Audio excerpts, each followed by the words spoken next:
myszka odlana ze stopu aluminium. Jest to ponoć myszka niezniszczalna.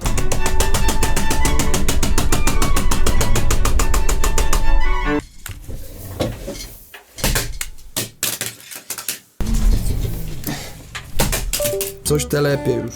Przycisk odpada. Tak się, dziura się zrobiła.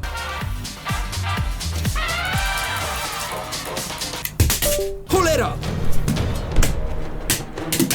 Cholera!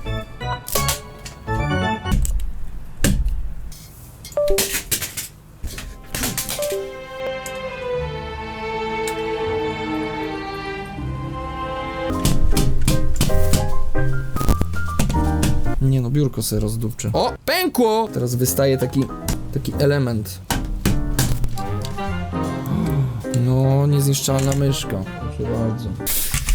Gówno laguje.